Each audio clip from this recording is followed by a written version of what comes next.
Welcome, everyone, to episode 4 of Talk Exchange, the official podcast of the National Exchange Club.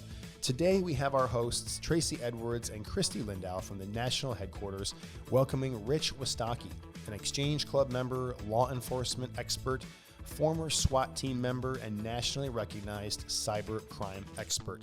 He's basically a real-life version of a Chuck Norris character, so you better pay attention.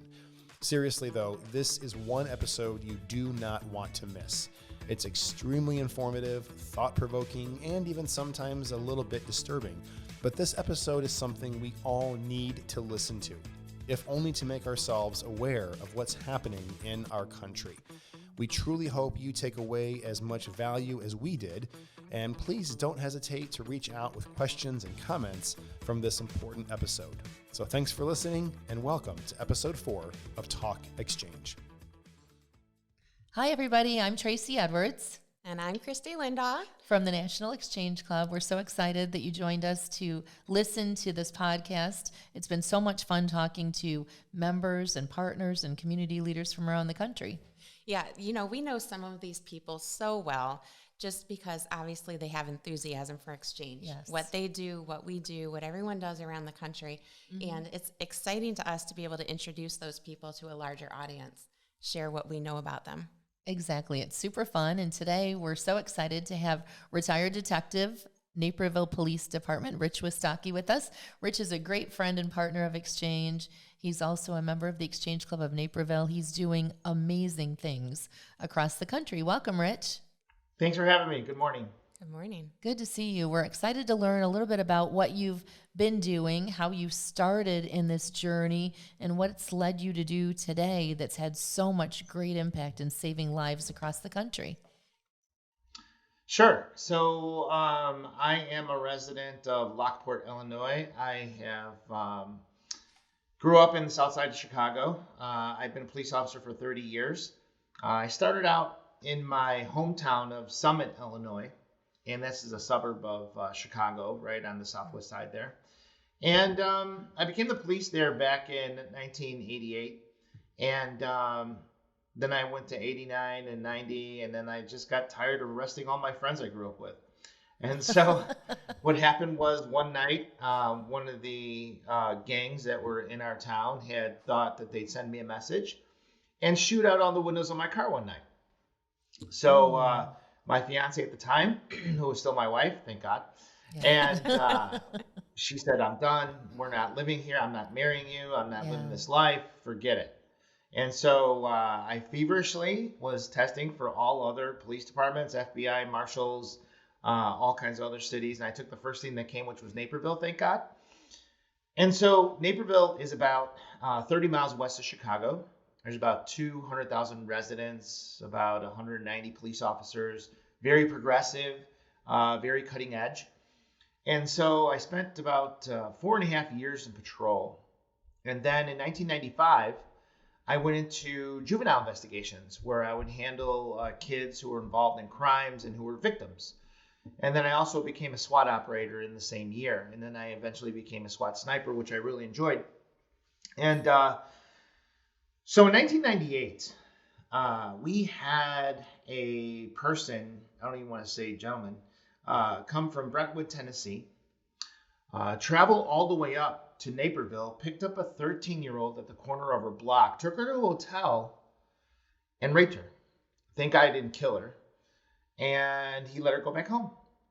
Well, when she went back home, she told her parents what happened, and then they came right to the police department. And because I was in juvenile investigations, it would be my case. And he met her on this thing. I don't know if you guys ever remember it. Some of your older audience or your younger audience don't remember this thing called America Online. A lot of when I'm teaching young cops, and I say, "Who of you don't know what America Online is?" And I'll get half the class saying that they don't know what America Online is. I'm like, oh my God, I feel so old. Right? That was a while ago, though. Yeah. So what then happened was we didn't know what AOL had. We didn't know how this person met this young girl. We didn't know anything. So one of our detectives, Mike Sullivan, who just came out of a drug task force, undercover drug task force, and he had a great idea. He says, hey, why don't we just do like we do in drug work? Let's take over her identity, become her, and see what happens. And sure enough, 6 months later, after talking to this guy for 6 months, he came up and tried to do it again. This time he met us. And that was the birth of our internet crimes unit. And so because I was on the juvenile side, I would respond to kids who are already starting to be groomed. And then Mike Sullivan and another detective, Juliet Fabry, they would have undercover personas and meet with people. So between 98 and 2000, 2001, 2002, we were making so many arrests. It was actually like shooting fish in a barrel. Wow.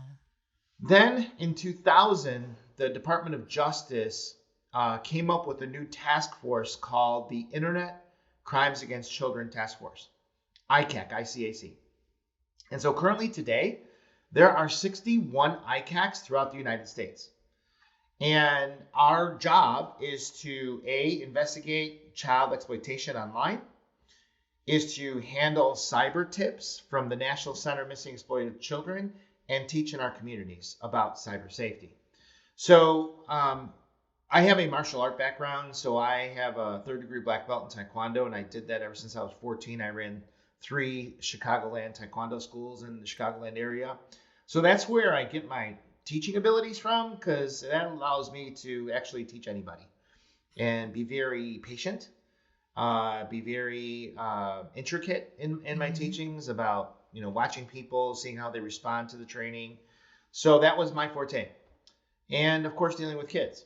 So I started teaching in local schools, and that's when I partnered with the Naperville Exchange, and an exchange Sherry, oh God, rest her soul, and her and I went into the schools as a partnership with Exchange, and we then made it a national project and became very successful at that. So we taught in all the Naperville schools, and here's what happens. We found that when we started teaching in the schools, the number of incidents when it came to cyberbullying, sexting, sextortion, those reports decreased to the police department just by doing the training in the schools. Now, here's what the training in the schools, the message, the foundation, the empowerment is this. No one has the right to make you feel bad about yourself when it comes to online social networks or gaming platforms.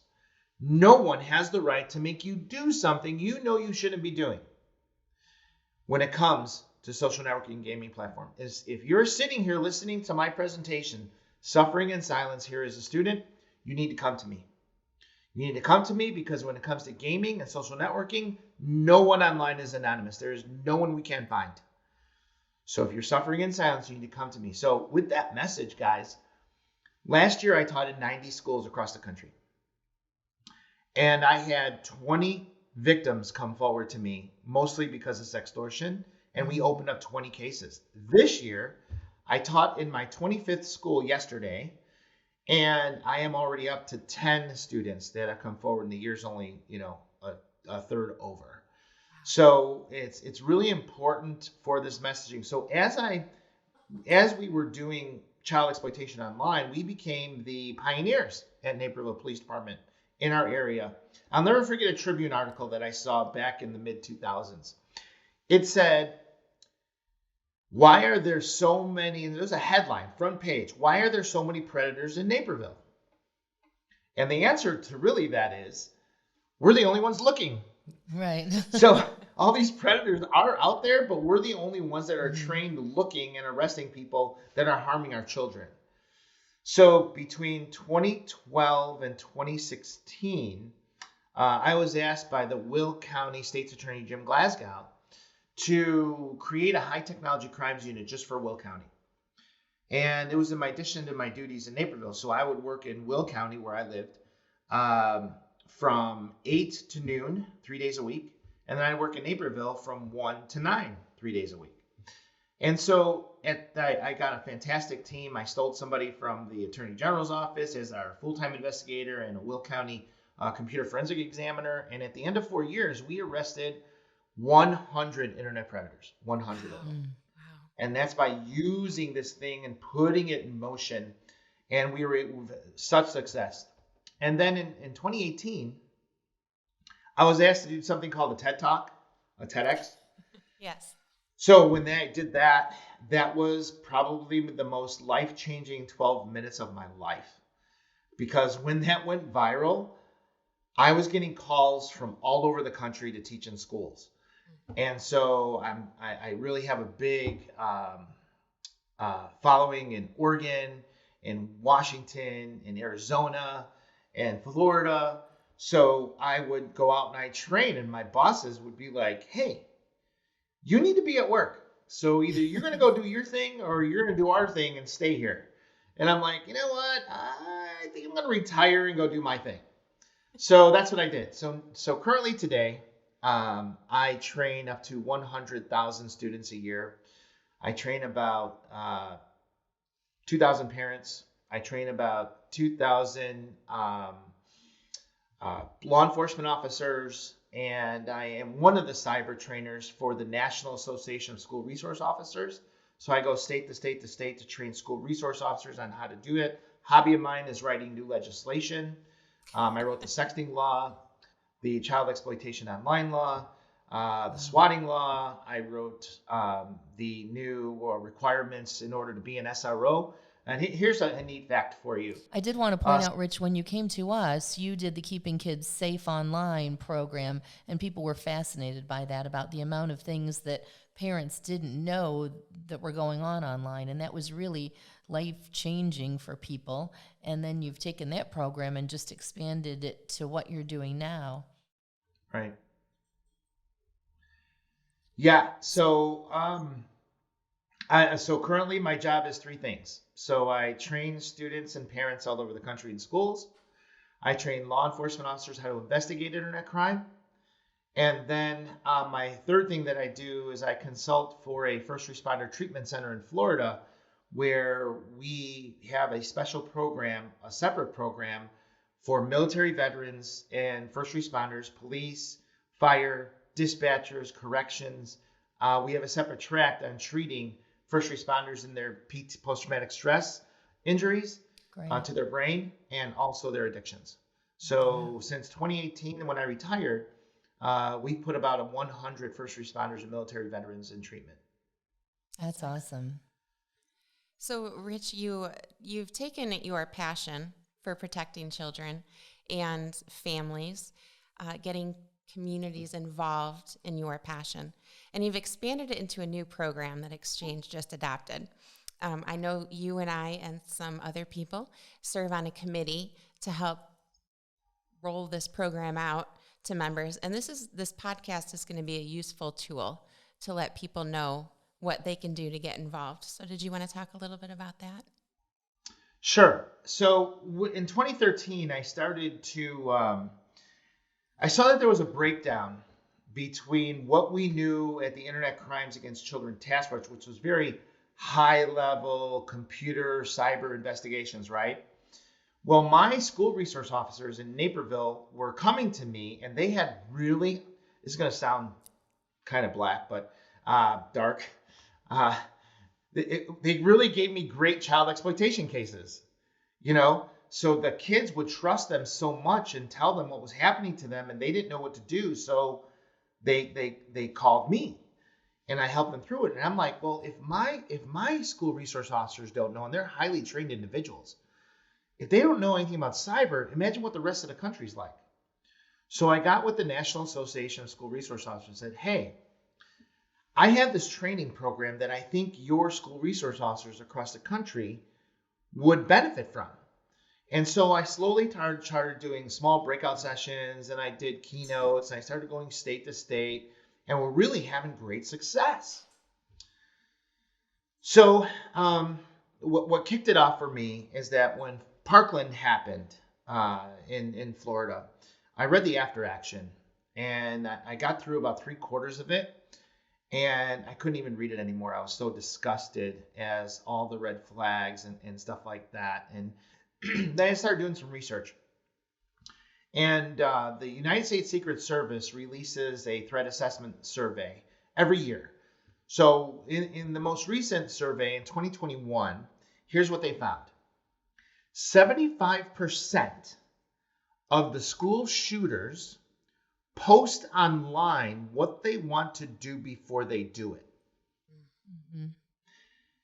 And I took that information and I'm like, well, if they're making posts, why are not these law enforcement agencies enacting something called the exigent circumstance protocol? It's because they don't know about it. So the federal government has a mandate called the Electronics Communications Privacy Act. And what they do is in this mandate, they recognize that internet companies have all this data on their users and subscribers, right? So they also recognize that law enforcement also may need that information because of the nefarious things that are happening on social media. One of those things are school shooters. So what this mandate does, it says, okay, internet companies, you have this data. In order for us to get subscriber information, IPs, and telephone numbers, law enforcement must give you a subpoena. If you want personal information, they must give you a search warrant. If death or great bodily harm is about to be committed or is being committed now, you can enact something called the exigent circumstance protocol, which you have to attest that there's an emergency, and then you have to answer a series of 5 or 6 questions, like why can't you go get regular due process? Who's threatening it? Is there a timeline? Why do you need this right away? And what information do you need? When death or great bodily harm is about to be committed or committing now, like there's going to be a school shooting tomorrow, don't come to school type of thing, we can enact the protocol and find out who the poster was within hours. Within hours. And then I started seeing that law enforcement didn't have this information. Like they were not cyber trained, which causes me in my next point, I'm writing a new law where every police officer in Illinois must have 8 hours of cybercrime training because every crime touches a phone or a social network now. Right. Mm-hmm. So that's what I'm working on right now. So what we did was then I started to see and read about other shootings and the information that the Secret Service put out. And then there was also a lacking of school officials blowing this information off, like in part, oh, that's just who he is. Oh, he didn't mean it. Oh, he's harmless. Well, these are the things that were happening in schools across the country. And let me give you a very disturbing thing that I found out. So many schools have Chromebooks and iPads, right? Yes. And that's how our kids are learning. No more books. So when they have Chromebooks and iPads, there are basically 3 different companies that web filter. One is Securely, another one is GoGuardian, and the biggest one is Lightspeed Systems. These companies will actually give alerts to the schools when students are searching how to become a school shooter, how long do I have, what kind of guns can I buy, how to make bombs. When they do this on a school device, which they do all the time, alerts come up. The company sends it to the school officials, and the school officials must react as to what the web filter found, right? There are school districts across this country who hire attorney firms, and the attorney firms are telling them, hey, don't turn on that alert system because if you turn it on, you're responsible for the data. If you don't know it, you can't be responsible for it. Oh my gosh. Wow. How about that? Wow. Yeah. So when I'm learning all this stuff about reading these after actions, I was like, we have to do something. You know, it was like God was talking to me, hey, get your ass up and start doing something, right? So what I did was I created a 2-day class called Identifying and Intercepting School Violence through something called leakage. Now, the term leakage comes from somebody who wants to post stuff and they give little hints about what they want to do. Now, the reasons why students commit school shootings is because they've been ostracized. They've been bullied in person and online. They've been made fun of. They've been beat up. The school discounts them based on who they are and what they look like. When they're ostracized, they have a breaking point, and you add that with mental health, right? About their upbringing and how they've been abused at home, maybe how maybe they have an addiction, maybe the parents have an addiction, maybe the parents are abusing the kid, right? Which causes all of this downward thinking spiral about who they are and their identity. Well, school shooters want to get back at those other students and school officials that have done this to them. So then they will post in a group chat, they'll post on a YouTube channel, they'll post on a gaming platform, I'm shooting up the school tomorrow, you better run for cover. And so we need to be training our students. If you see something, say something. Yes. We need to be training our school officials what to ask for when a student comes to you. And we need to be training law enforcement officers when the school comes to you. These are the things you have the ability to do. Now, because schools discount it, sometimes that information doesn't get filtered to law enforcement. Also, what schools do, sometimes they won't call their SRO until things go sideways. For example, what set this all up with Exchange in Michigan, when they had that incident in Michigan where the kid was drawing killing things on his papers, the teacher saw it, brought it to the principal. They called the parents in. They asked the parents if they bought a gun. They said that they did, but it was locked up. But they bought that gun for their kid. They didn't know if it was locked up. When they saw the drawings, the school says, you need to take your kid to a psych eval. And they said, no, that's not our problem. It's yours. If you want it, you have to send them for a psych eval. And they left. At no time did these school officials contact their SRO. So when the parents left, they let the kid go back to school. He had the gun in his backpack. Shooting 4, 5, 6 students later, the SRO disarms him and arrests him. Had these school officials contacted the SRO immediately, and so many schools don't tell their SRO what happens from the get-go. In my training, I make that stuff stop. I put everybody on notice. You school officials need to be telling your SRO everything that happens for their intel.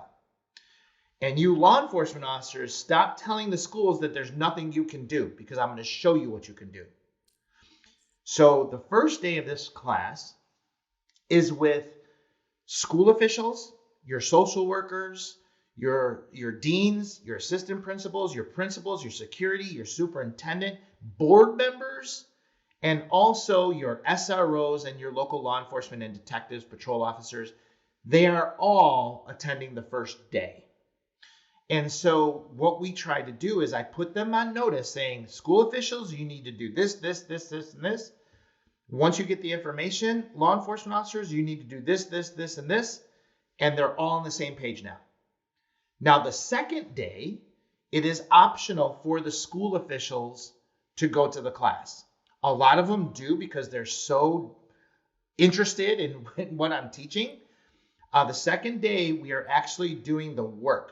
So, for example, the object of this class is to get the mental health help the student needs before the shooting starts, right? That's our goal. It's not about arrest. It's not about taking somebody in custody. It's not about doing search warrants. It's about the mental health of the student. That's what this is all about.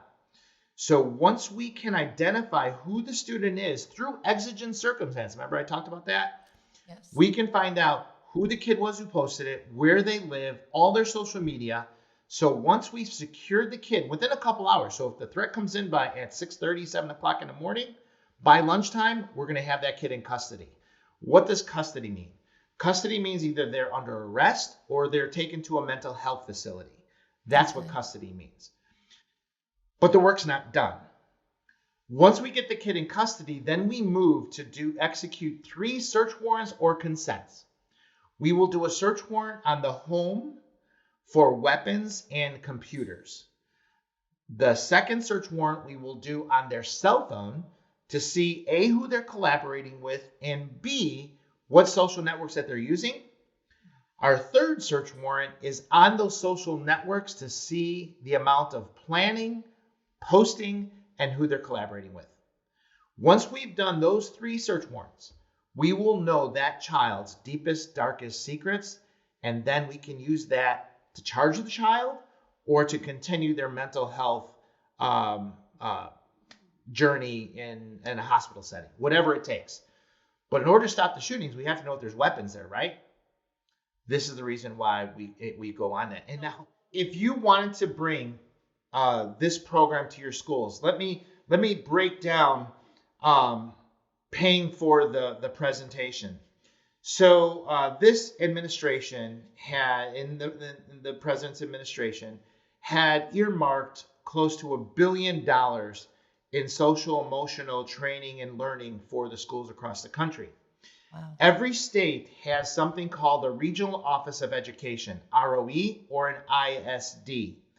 So the ISD and the ROEs actually are the receiver of these funds, and that's how we pay for it. So we can have up to 65 to 70 students in this class who are school officials and law enforcement. You have to have a location that has great Wi-Fi, and these people will bring their laptops, whether it's a MacBook or a PC, no iPads, no Chromebooks, nothing like that. There has to be a PC or a Mac.